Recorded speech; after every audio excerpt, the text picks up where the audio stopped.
You are the box. Hello, welcome back to my 90 days of lessons from me to you. And today is day 61. So that means that we're over 2/3 of the way through the series. And today's lesson is that you, my dear viewer, are the box. And what do I mean by this? When I say that you're the box, it's pertaining to the idea that we put ourselves in a box, right? Literally, we put ourselves in a box. We put our mind in the sense of this is how I need to be, this is how I need to be viewed, this is the things that I need to do to get to here, to be successful, blah blah blah. I can't do this, I can't do that. And this is something that I suffer from, and it's something that I'm trying to break myself out of, right? Seeing myself in this one rigid way, because anytime it's good to see yourself in a certain light, right? It's good to acknowledge the fact that, yeah, these are the things that I do, and this is the way that I perceive myself, because, you know, that does come from the sense of this does give you a sense of confidence, right? It's like, okay, you know, I'm the intelligent person, right? So whenever you do say something and people think you're intelligent, you feel good. You're the funny guy. So whenever people think that you're funny, you feel good, right? These are things that I kind of place on myself subconsciously in my past and still do to some day, because it's kind of hard to get rid of it just like that. Like I said, with these lessons, it's never stop. It's a ongoing, continuing process. Every single day that you wake up applying these lessons to your life, even in micro doses, you never really notice. Once you get there, you never notice. But yeah, I put myself in these boxes so that whenever those things happen, I feel less confident in myself, right? Whenever people don't think, well, I say a joke, people don't laugh at the joke. Oh, wow, guess I'm not funny anymore. I say something that I think makes me sound smart or something. Or no, I don't want to say things makes me sound smart, because I don't like to portray myself as that guy who thinks he's smarter than everybody else, because I'm not. I love learning from other people. I love being in a room and being like, all right, there's something here I can learn from somebody else. There's something here somebody else can teach me. But I do like putting in my own input and trying to, you know, carry the conversation and, you know, being perceived as this intellectual person, right? But at the same time, what that does, again, this is being perceived by other people, it puts your self-worth on other people, right? It's this idea that, all right, what they think about me is what's important. Where they see me, where they validate this box that I put myself in is what makes me happy, right? And once I stop or continue to try to stop to do that, I've found so much freedom in my life, right? I've found that once I don't have this singular aspect of myself, once I don't put my entire self-worth on these different aspects, right? I'm so much happier with my life, right? I'm posting on TikTok damn near every single day. I'm posting skits on there damn near every single day. I would like people to find me funny, right? I think the videos that I'm posting are funny. I wouldn't post them if I didn't think they were funny. But I would like people to think that I'm funny, because that means that they like, that means that they follow. But what I've learned with TikTok, because I don't know if I ever told you guys, but my account has been banned once, like perma-banned. So I had to start a new account, and I started reposting videos from that old account. And old videos that I posted on TikTok that didn't do well at all. I'm talking like 30 likes, that's it. I posted one of them and it has 670,000 views or 700,000 views and 100,000 likes, right? And that puts my mind and gives me this perspective. And it also gave me this perspective when that whole TikTok ban stuff was happening. I was posting these same skits when everyone was talking about Red Note and transitioning over to Red Note.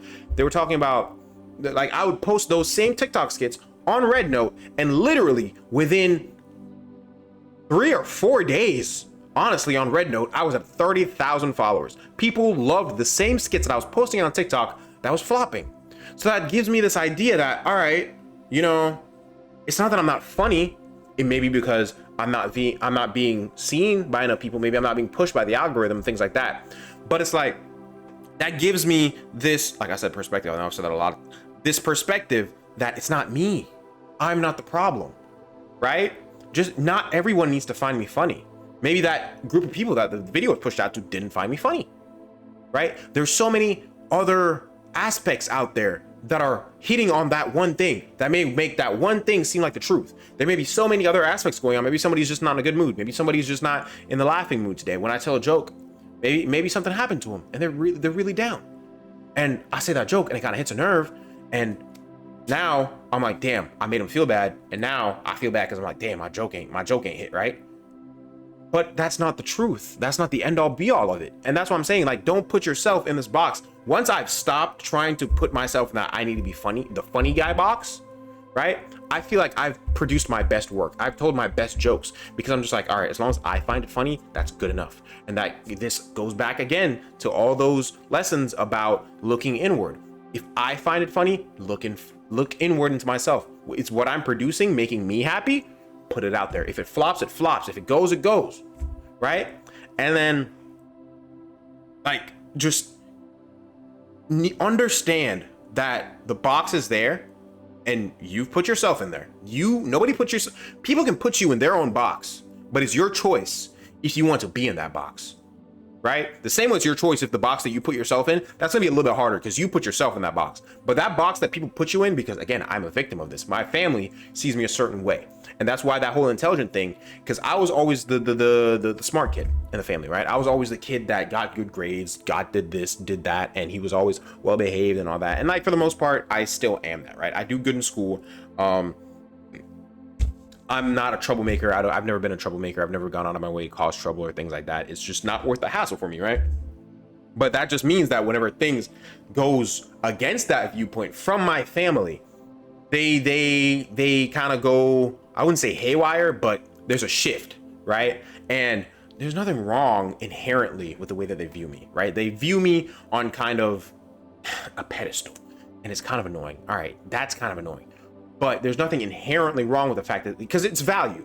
When you put things on a pedestal, you value. I'm not talking about the pedestal in the fact that it's the end all be all, it's perfect, right? But when you put I value, right? It stems from that. Again, there is other factors out there, but from my own perceived perspective of how my family sees me, that is what my value is, right? And again, the whole box thing, I shouldn't put myself in that box, because when I'm outside of that box and they get mad at me, I feel bad. There's nothing wrong about feeling bad, but it does come in whenever you do something for yourself, right? Say like, I've been wanting a new car for a minute now, and my mom hasn't exactly agreed with the fact that I'm getting a new car, right? But it's something that makes me happy. Getting that car is going to make me happy. As much as I love my mom, I can't sacrifice my own happiness to please her on every single thing that she wants me to do in life, right? That's the reason why you shouldn't put yourself in these boxes, because you can't live your life pleasing other people. You can't live your life hitting on these things that you should be hitting, right? I'm not saying that they're goals, right? Goals are different.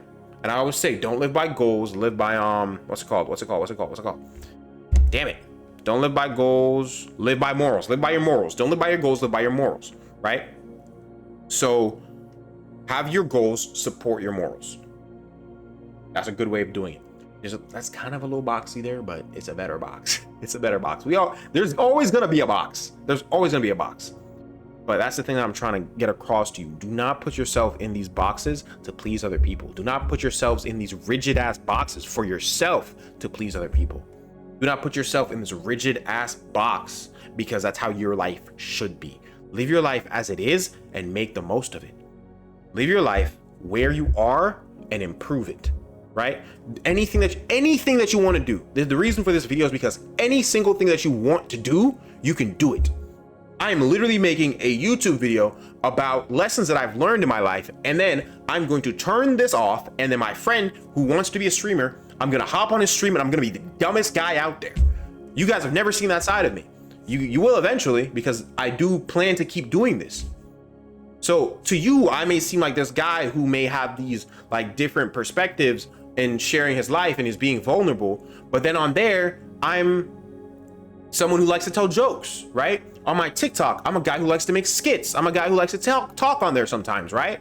On my Instagram, maybe I'm a guy who likes to be artsy because I love art. So that's the thing I'm trying to tell you. There's so many different things about me that you guys don't know, right? And there's so many different things about yourself that you don't know. And that is why every single day that you wake up, you need to be exploring your life and yourself, especially before you try to, again, hitting back on a relationship, before you get into a relationship. You need to explore yourself, your life, the things you like and the things that you don't like. Create your habits, create your hobbies, right? Find them, do them, and make the most of it. But yeah, that's it for today. As always, see God in every single thing that you do. Put him first. Love yourself before you love anybody else. And if there's nobody there that loves you, I love you. But there's somebody there that loves you. I'll see you guys tomorrow.